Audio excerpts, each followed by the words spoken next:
nama Tuhan Yesus. Bahkan sampai berdoa Tuhan, setiap device, setiap jaringan yang kami pakai, setiap yang mengambil bagian, Tuhan urapi dalam nama Tuhan Yesus. Bahkan anak-anak-Mu Tuhan, yang datang dengan sakit, kami percaya mereka disembuhkan. Yang datang dengan berbeban berat, Tuhan berikan kelegaan. Yang datang dengan pergumulan apapun Tuhan, kami percaya Bapa, Engkau menjawabnya Tuhan. Terima kasih Bapa yang baik. Kami berdoa juga bagi saudara-saudara kami yang mengikuti ibadah secara online Tuhan. Berkati mereka Bapa. Kau sertai mereka dalam nama Tuhan Yesus. Dimanapun mereka berada Bapa, biarlah Tuhan mereka juga dalam sikap untuk menyembah-Mu, untuk memuji-Mu Tuhan. Terima kasih Bapa yang baik. Ini syukur kami Bapa, ini doa kami. Haleluya, dan kami siap mendengar kebenaran firman-Mu Tuhan. Hamba yang menyampaikan, Tuhan urapi dalam nama Tuhan Yesus. Bahkan anak-anak-Mu yang mendengarkan Tuhan, biarlah semakin hari Tuhan, kami diubahkan menjadi serupa dengan Kristus. Terima kasih Bapa yang baik. Ini syukur kami Bapa. Haleluya. Amin. Silakan duduk Bapak Ibu Saudara yang saya kasih dalam Tuhan Yesus. Puji nama Tuhan. Shalom, apa kabar semuanya? Luar biasa. Wow, tadi saya lihat para singers kita ya. WL singers kita sangat luar biasa dahsyat. Gerakannya wow, luar biasa. Saya mau ikut tapi kayaknya agak kaku. Jadi saya nggak bisa mengikuti ya gerakan dari para singer kita tadi. Wow, puji nama Tuhan. Seperti yang di flyer kita Bapak Ibu Saudaraku, hari ini kita akan bicara mengenai judul khotbah saya adalah saling menerima apa adanya. Saya ulangi, judul khotbah saya adalah saling menerima apa adanya. Kita buka dalam surat Galatia pada pasal yang ketiga ayat 26 sampai ayat yang ke-29. Bapak Ibu bisa buka di handphone juga di Alkitab manualnya. Galatia pada pasal yang ketiga ayat 26 sampai ayat yang ke-29. Dan saya akan bacakan bagi kita semua.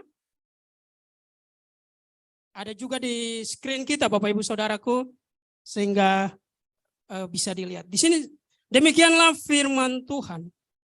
Galatia pada pasal yang ketiga ayat 26 sampai ayat yang ke-29. Sebab kamu semua adalah anak-anak Allah karena iman di dalam Yesus Kristus. Karena kamu semua yang dibaptis dalam Kristus telah mengenakan Kristus.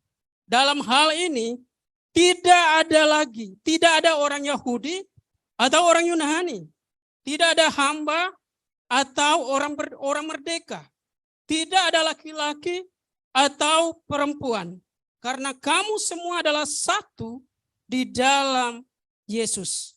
Dan jikalau kamu adalah milik Kristus, maka kamu juga adalah keturunan Abraham dan berhak menerima janji Allah. Bapak Ibu Saudara yang saya kasih dalam Tuhan Yesus, di sini di kitab Galatia atau surat Galatia, Paulus lebih banyak berbicara mengenai dasar dari kekristenan kita, yaitu iman Bapak Ibu Saudaraku. Tetapi kalau kita membaca di Galatia terkhususnya pada pasal yang ketiga, kita di sini diperhadapkan dikatakan hukum Taurat atau janji. Bapak Ibu Saudaraku, ketika kita berbicara mengenai hukum Taurat, sudah pasti kita bicara mengenai bangsa Israel atau bangsa pilihannya Tuhan atau bangsa pilihannya Allah.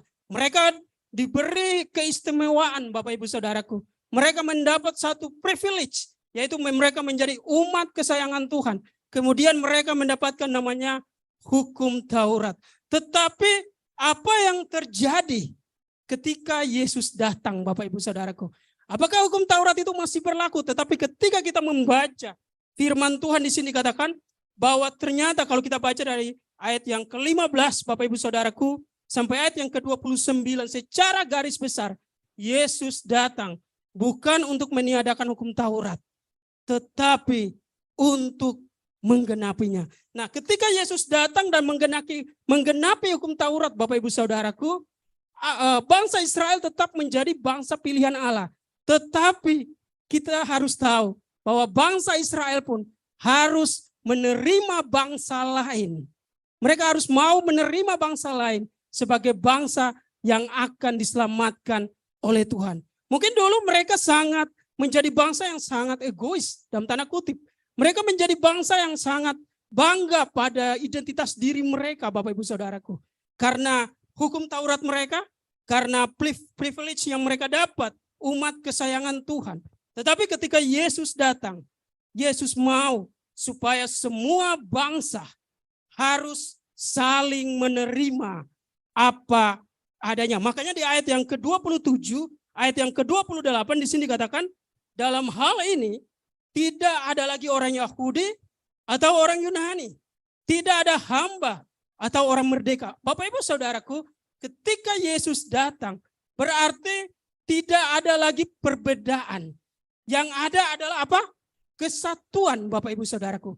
Ketika Yesus datang, dari semua suku bangsa yang percaya kepada Yesus harus paham bahwa kita, walaupun kita berbeda suku, kita berbeda ras, Bapak Ibu Saudaraku, kita harus saling menerima apa adanya. Kenapa? Karena tidak ditekankan lagi perbedaan, Bapak Ibu Saudaraku. Tetapi yang ditekankan adalah kesatuan. Makanya bangsa Israel, walaupun mereka umat kepunyaan Tuhan, tetapi mereka harus memahami ini dengan baik. Mereka harus paham ini dengan baik, Bapak Ibu Saudara. Mereka harus mengerti akan hal ini, bahwa mereka harus menerima orang Yunani atau bangsa lain yang percaya kepada Yesus dengan apa adanya. Karena di sini ketika Yesus datang dan Yesus menjadi penyelamat bagi semua umat manusia, Bapak Ibu Saudaraku, tidak ada lagi perbedaan. Di sini juga dikatakan tidak ada hamba atau orang merdeka. Tidak ada lagi status, tidak ada lagi laki-laki dan perempuan. Bapak Ibu Saudaraku, zaman sebelum Yesus datang, hanya yang selalu diprioritaskan apa? Laki-laki, Bapak Ibu Saudaraku. Yang diprioritaskan disebut sebagai kaum patriark atau konteksnya kebapaan. Pokoknya laki-laki selalu menjadi nomor satu. Tetapi ketika Yesus datang, Bapak Ibu Saudara yang saya kasih dalam Tuhan Yesus, semua sudah sama, Bapak Ibu Saudaraku. Makanya hari Kartini itu keren. Hari Kartini itu, Bapak Ibu Saudara, kalau kita mau lihat konsepnya apa, Bapak Ibu Saudaraku?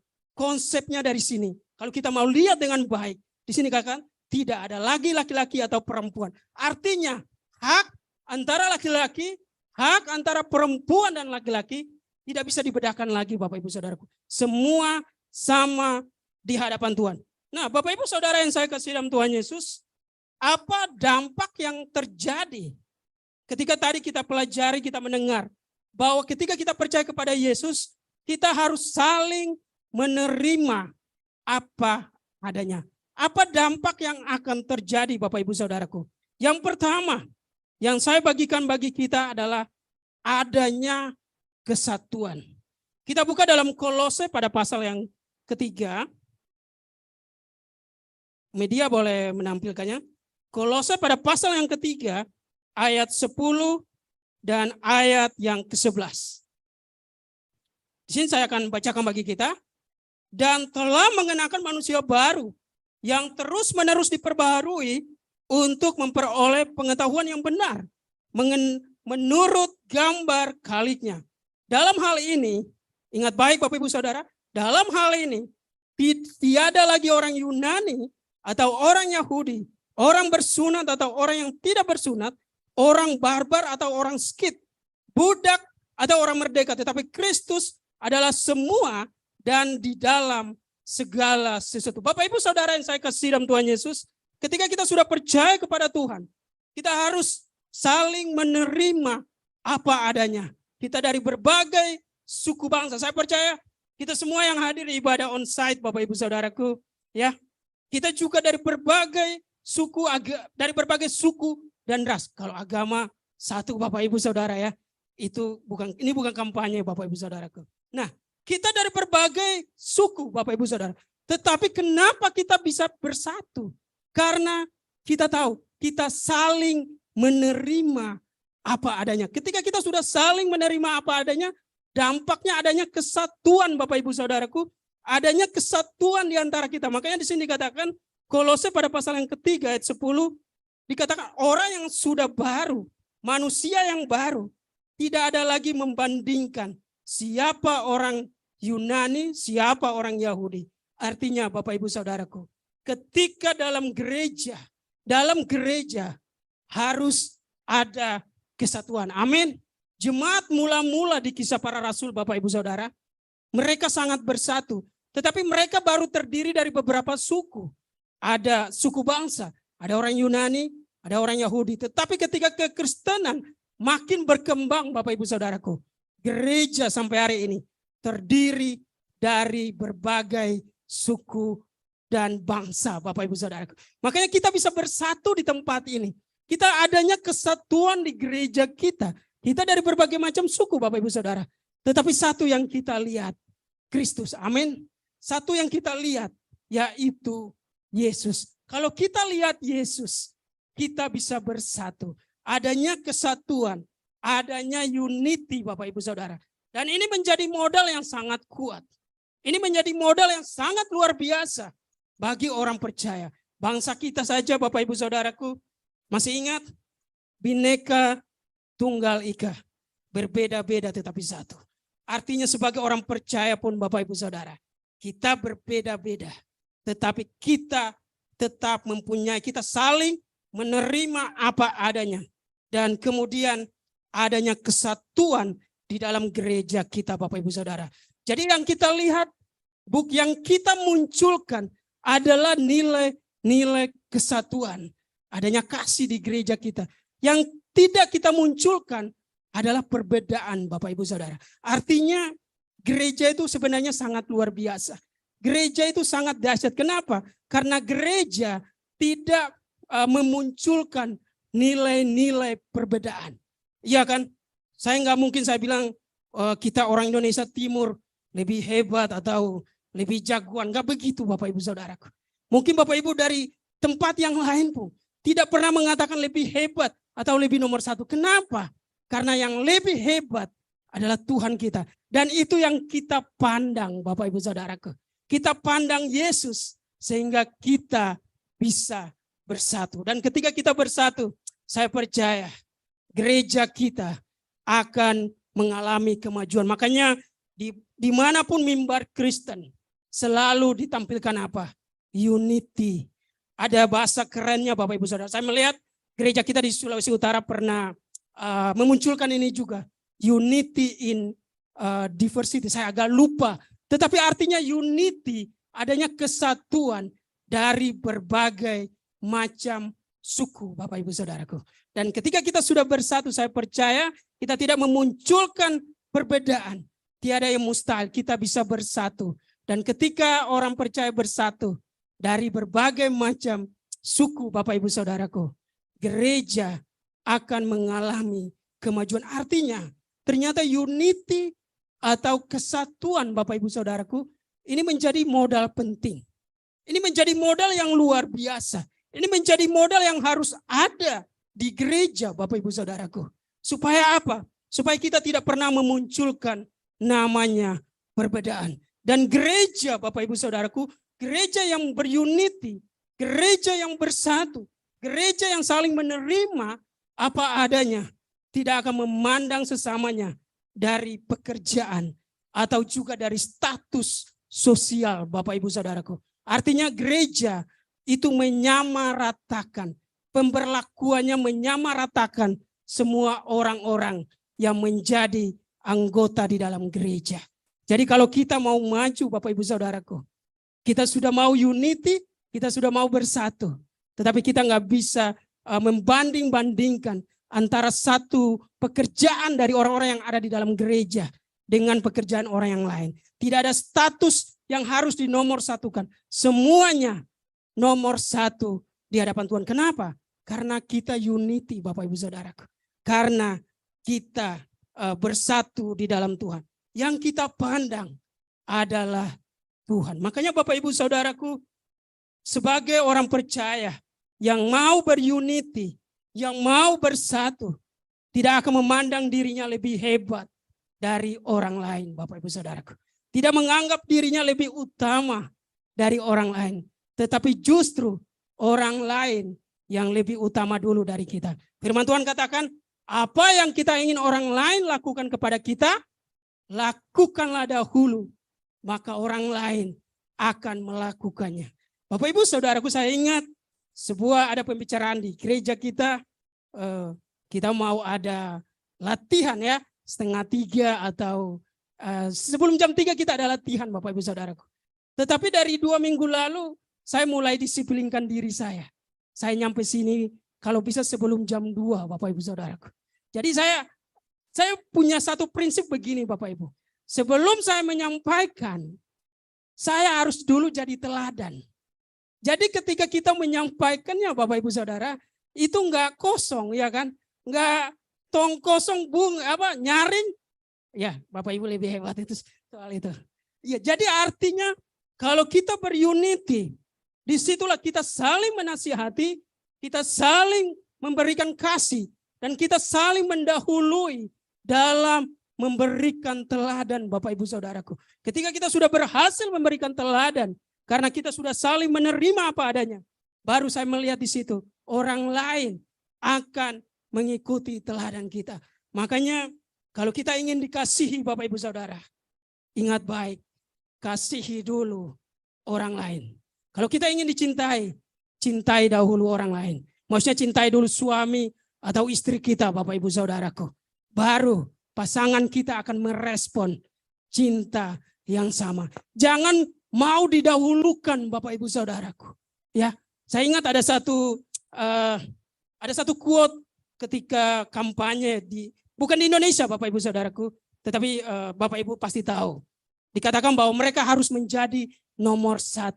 Mereka harus yang diutamakan terlebih dahulu. Tetapi Bapak Ibu, orang percaya yang berunity, orang percaya yang punya kesatuan, orang percaya yang memunculkan adanya kesatuan, mau melakukan terlebih dahulu, baru orang lain melakukan kepada dirinya sendiri. Itu dikatakan sebagai teladan Bapak Ibu Saudaraku.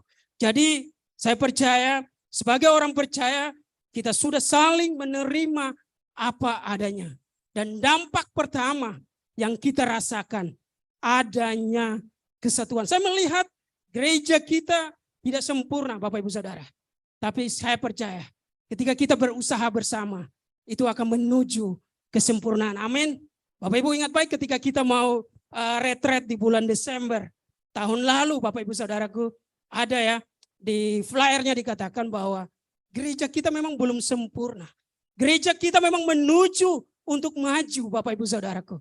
Tetapi ketika kita semua berusaha, maka jalan menuju kesempurnaan itu ada. Ketika kita semua saling memberikan teladan, jalan menuju kemajuan itu terjadi Bapak Ibu Saudaraku. Ada yang masih ingat apa tema dari retreat kita Bapak Ibu Saudaraku? Sudah lupa ya, karena sudah makan cookies tahun baru. Jadi sudah lupa, keep moving forward. Kalau kita mau maju, Bapak Ibu Saudaraku, modalnya kita sudah punya kesatuan, kita sudah punya unity. Kalau kita mau maju, mari saling memberikan teladan. Mari saling mengutamakan Bapak Ibu Saudaraku. Mari saling memberikan teladan yang bisa kita lakukan. Supaya apa? Supaya akan memunculkan nilai rohani yang luar biasa.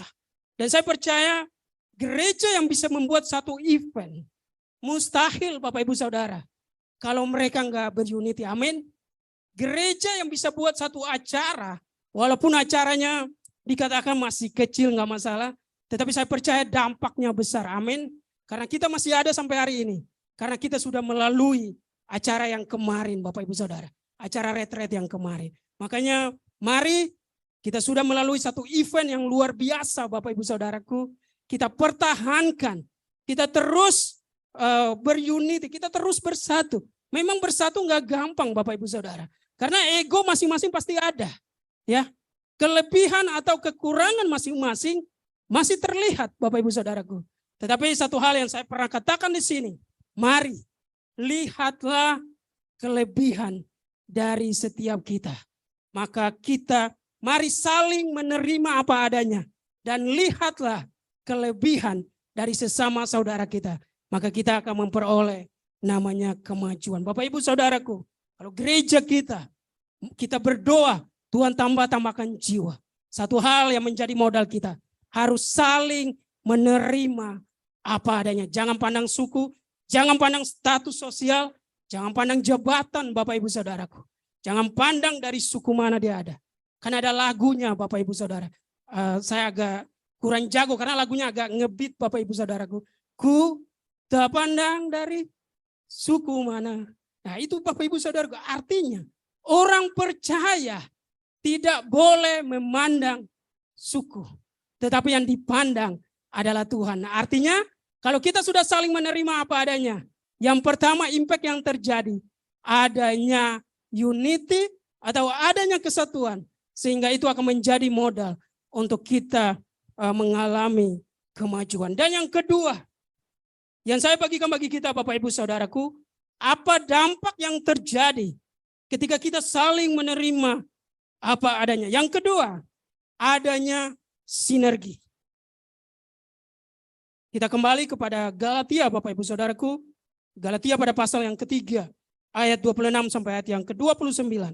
Apa dampak yang terjadi ketika kita saling menerima apa adanya. Yang kedua, adanya sinergi. Bapak Ibu Saudaraku, tahukah gereja kita tahun ini mengambil satu tema besar atau satu topik yang luar biasa, yaitu sinergi. Dan sinergi boleh terjadi kalau kita kembali lihat di Galatia pada pasal yang ketiga ayat 28 Bapak Ibu Saudaraku, ada kerjasama dari berbagai kelompok. Ada kerjasama dari semua jemaat yang ada dengan berbagai latar belakang mereka Bapak Ibu Saudaraku. Makanya di sini dikatakan ketika sinergi itu terjadi, ketika Bapak Ibu Saudara, orang Yahudi mereka akan menjangkau saudara mereka sesama Yahudi. Kenapa? Karena mereka lebih tahu. Orang Yunani akan menjangkau orang Yunani atau teman-teman dekat mereka Bapak Ibu Saudara. Orang Romawi akan menjangkau orang Romawi. Artinya sinergi Bapak Ibu Saudaraku. Apa yang menjadi kelebihan kita? Apa yang menjadi nilai yang orang lihat dari kita? Itu yang kita tampilkan untuk menghasilkan jiwa bagi Tuhan. Itu dikatakan sinergi. Makanya misalnya Bapak Ibu yang saat ini bekerja sebagai seorang akunting. Bapak Ibu akan menjangkau teman-temannya di akunting. Karena yang lebih paham bahasa akunting adalah Bapak Ibu Saudara. Kami pendeta apalagi mungkin ada yang paham. Tetapi banyak juga yang gak paham Bapak Ibu Saudaraku. Orang-orang yang bekerja di berbagai bidang. Bidang dokter atau bidang apapun. Bidang sekuler apapun Bapak Ibu Saudara. Mereka akan lebih menjangkau teman-teman sejawat mereka. Jadi artinya semua kekuatan yang ada di gereja kita sinergikan Bapak Ibu Saudara. Apa yang menjadi nilai jual dari gereja kita? Dari masing-masing anggota yang ada Bapak Ibu Saudara. Ketika itu ada, kita gabungkan, kita kolaborasi.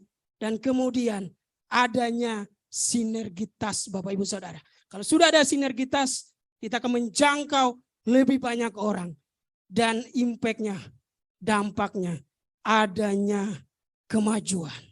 Jadi Bapak Ibu Saudara yang saya kasih dalam Tuhan Yesus, sinergitas itu dahsyat. Sinergitas itu hebat Bapak Ibu Saudaraku. Kenapa? Karena kita bisa bekerja sama dengan kelebihan kita. Bidang yang kita tekuni Bapak Ibu Saudara. Bidang yang kita punya. Bapak Ibu yang bekerja di kantor akan menjangkau teman kantornya. Bapak Ibu yang bekerja di bidang apapun. Sebagai seorang lawyer atau apapun namanya Bapak Ibu Saudara. Lebih gampang untuk menjangkau temannya. Kenapa? Lebih pas, lebih paham bahasa-bahasa atau kata-kata yang ada di bidang mereka. Bapak Ibu Saudaraku, kalau saya mengajak kita firman Tuhan ini dalam Galatia ini Bapak Ibu Saudaraku, tidak ada lagi orang Yahudi atau orang Yunani, tetapi mereka bekerja sama, mereka bersinergi sehingga Injil mengalami kemajuan Bapak Ibu Saudaraku. Injil sampai kepada bangsa-bangsa. Kenapa? Semua bersinergi dengan baik. Saya percaya sinergi yang ada di gereja kita bukan hanya dilakukan oleh pendeta, Bapak Ibu Saudara. Bukan hanya dilakukan oleh para hamba Tuhan. Karena kalau kami hamba Tuhan yang menjangkau teman hamba Tuhan, lucu Bapak Ibu Saudaraku. Karena mereka juga punya pelayanan. Tapi Bapak Ibu Saudara yang di bidangnya, di dunianya, di latar belakangnya, lebih memahami teman-teman sekutunya Bapak Ibu Saudaraku. Jadi kita sudah saling menerima apa adanya. Yang pertama tadi, adanya kesatuan atau unity. Dan yang kedua, adanya sinergi. Sinergi akan terjadi ketika kita bekerja sama. Kita punya planning besar di tahun ini Bapak Ibu Saudara. Saya belum membicarakan, nanti kita akan bicarakan. Tetapi apapun planning yang kita hadapi, apapun perencanaan yang kita hadapi atau akan kita rancangkan, yang sudah kita ada di pikiran kita, tinggal kita bicarakan Bapak Ibu Saudara.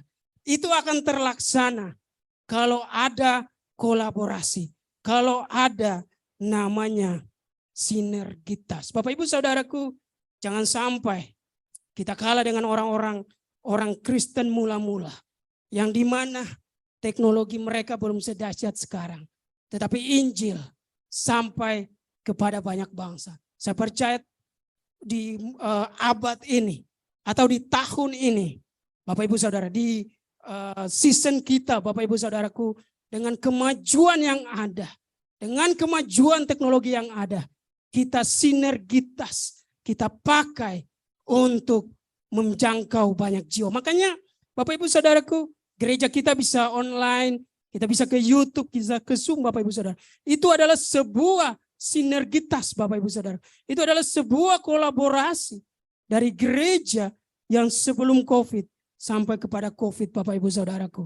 Jadi saya mengajak kita di tempat ini, mari kita mau bersinergi. Kita mau bekerja sama dengan kelebihan kita masing-masing. Dengan bidang yang kita punya, kita bisa menghasilkan jiwa untuk Tuhan. Amin. Saya percaya kita mau bersinergi. Dan yang ketiga atau yang terakhir yang saya bagikan bagi kita Bapak Ibu Saudaraku, apa dampak yang terjadi ketika kita saling menerima apa adanya. Yang ketiga, adanya pertumbuhan. Yang ketiga, adanya pertumbuhan. Kita buka dalam Lukas pada pasal yang ke-15 ayat yang ke-24.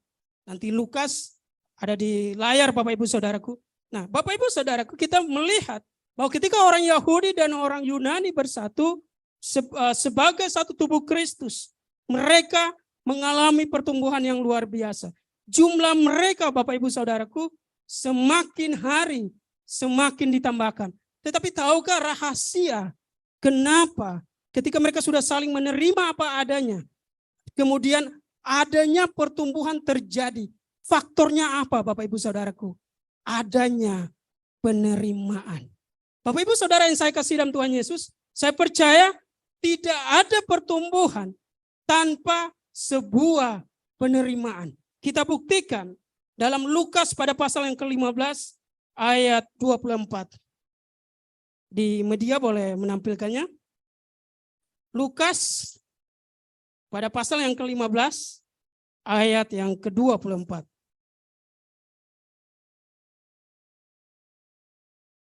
Baik, saya akan membacakan bagi kita. Lukas pada pasal yang ke-15 ayat yang ke-24 dikatakan, sebab anakku ini telah mati dan menjadi hidup kembali. Ia telah hilang dan didapat kembali. Maka mulailah mereka bersukaria. Bapak Ibu Saudaraku, ketika kita membaca kisah mengenai anak bungsu yang terhilang, kenapa saya percaya ketika dia sudah diterima kembali, dia menjadi orang yang bersungguh-sungguh di dalam Tuhan. Ketika dia sudah diterima kembali, dia menjadi anak yang taat akan orang tuanya. Kenapa?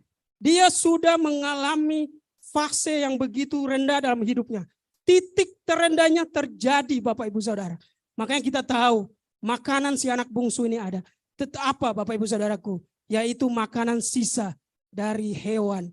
Yaitu Bapak Ibu Saudaraku. Dan ketika dia kembali, dia diterima apa adanya. Dan kemudian Bapak Ibu Saudaraku, saya percaya anak ini akan terus mengalami pertumbuhan di dalam Tuhan. Ini menjadi bukti, ini menjadi contoh bagi kita Bapak Ibu Saudaraku, bahwa sebuah pertumbuhan terjadi ketika ada penerimaan. Pertumbuhan hanya akan terjadi ketika ada sebuah penerimaan Bapak Ibu Saudara. Saya ingat ketika gereja kita punya satu komunitas Bapak Ibu Saudaraku. Di dalam komunitas ini kalau Bapak Ibu bergabung, ya mungkin ada yang bisa menghindar Bapak Ibu Saudaraku. Kenapa? Karena di situ diterima berbagai latar belakang orang Bapak Ibu Saudara. Banyak yang datang, wow tatonya luar biasa. Oh, itu mungkin tato bunga atau mawar atau melati, saya kurang paham. Atau juga banyak berbagai macam latar belakang orang. Tetapi kenapa komunitas ini bisa bertumbuh? Karena semua di situ mau penerimaan Bapak Ibu Saudaraku. Orang kalau diterima, dia akan bertumbuh Bapak Ibu Saudaraku. Makanya jangan salah, orang-orang yang punya komunitas di luar Tuhan, komunitas yang menurut kita nggak sesuai dengan kebenaran firman Tuhan, kenapa mereka bisa bertumbuh? Karena adanya penerimaan. Makanya kalau kita mau gereja kita bertumbuh, kita saling menerima apa adanya, dan kita mau terus menjangkau banyak jiwa, kita mau terus bertumbuh terus Bapak Ibu Saudaraku, harus ada sebuah penerimaan tanpa membedakan dari mana dia datang Bapak Ibu Saudaraku. Kalau kita mau menerima orang apa adanya, orang akan berjuang apa dayanya Bapak Ibu Saudara untuk kemajuan gereja kita. Saya percaya kita yang ada di gereja ini, kita yang hari ini beribadah, kita yang hari ini melayani Bapak Ibu Saudara. Kenapa kita bisa survive sampai hari ini? Kita punya effort yang luar biasa. Kenapa? Karena sebuah penerimaan. Makanya gereja kita sebagai gereja keluarga, gereja kita sebagai gereja family Bapak Ibu Saudaraku, ciri kita menerima siapapun yang datang. Amin. Menerima setiap orang percaya dengan latar belakang apapun. Ini menjadi berita anugerah yang luar biasa. Bahwa mungkin ada Bapak Ibu Saudara yang hari ini menonton secara online dan sudah lama nggak ibadah. Karena mungkin ada sebuah penghakiman dari gereja. Tetapi ingat baik, gereja yang mau meneladani Yesus adalah gereja yang saling menerima apa adanya. Artinya penerimaan menjadi ciri khas dari gereja. Kalau nggak ada penerimaan Bapak Ibu Saudaraku, ingat baik, orang Israel nggak bisa bersatu dengan orang Yunani. Kenapa? Karena orang Yahudi merasa paling hebat Bapak Ibu Saudaraku. Merasa paling luar biasa. Merasa paling kecap nomor 1 Bapak Ibu Saudara. Tetapi ketika ada sebuah penerimaan, semua orang diutamakan Bapak Ibu Saudara. Maka ingat baik, akan ada sebuah pertumbuhan. Mumpung gereja kita masih dalam tahap penanaman gereja, kita masih dalam tahap seperti ini Bapak Ibu Saudara. Kita kuatkan sisi penerimaan ini Bapak Ibu Saudara. Orang dari berbagai latar belakang apapun, kalau dia mau datang kepada Yesus, mari kita terima dia dengan apa adanya. Orang akan luar biasa. Orang akan berusaha dengan lebih hebat Bapak Ibu Saudara ketika dia diterima di satu kelompok. Apalagi kita adalah gereja Bapak Ibu Saudara. Kita harus memunculkan nilai penerimaan ini. Karena dengan nilai ini Bapak Ibu Saudara akan ada pertumbuhan yang terjadi. Jadi hari ini Bapak Ibu Saudaraku, kita belajar dengan judul khotbah saling menerima apa adanya. Dan ada impact yang akan terjadi. Ada dampak yang akan terjadi ketika kita mulai menerima, saling menerima apa adanya. Yang pertama, adanya kesatuan.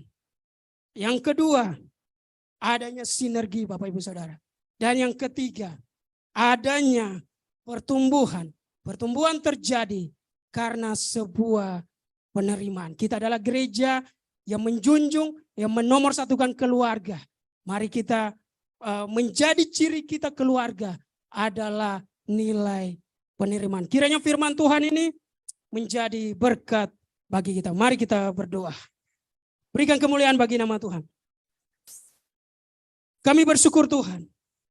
Di sore malam hari ini Bapa, kami belajar Bapa dari Galatia Tuhan. Ketika orang-orang sudah percaya kepadamu Bapa, mereka tidak lagi melihat dari mana mereka datang, dari mana asal mereka. Mereka tidak lagi melihat status sosial. Mereka tidak lagi melihat jabatan. Tetapi semua yang terjadi, yang mereka lihat adalah mereka saling menerima apa adanya. Dan ketika ada sebuah nilai penerimaan, kami percaya kesatuan akan terjadi. Ketika ada sebuah nilai penerimaan, kami percaya sinergitas atau kolaborasi, kerjasama antara anggota gereja terjadi. Dan ketika ada sebuah penerimaan, kami percaya Tuhan, pertumbuhan akan terjadi. Terima kasih Bapak yang baik. Kami bersyukur Bapak, kiranya firman Tuhan ini tuh menjadi berkat bagi kami semua. Hamba yang menyampaikan, bahkan juga jemaat-Mu yang mendengar Tuhan sertai Bapak. Sehingga semakin hari Tuhan, kami semakin sadar Tuhan, bahwa kami harus saling menerima apa adanya. Karena kami adalah gereja keluarga. Keluarga besar Kristus. Dan hanya nilai keluarga yang kami lihat. Terima kasih Bapak yang baik. Anak-anak-Mu juga yang dalam ibadah online. Sertai mereka Bapak. Urapi mereka Tuhan. Sehingga mereka juga memahami. Mereka melakukan setiap kebenaran firman Tuhan. Bahkan kami berdoa Bapak. Mungkin hari-hari ini ada anak-anak-Mu Tuhan. Yang mau beribadah. Yang mau kembali kepada Engkau. Tetapi yang mereka lihat adalah nilai penghakiman. Tapi berdoa Tuhan. Biarlah berita sukacita ini Bapa sampai kepada mereka.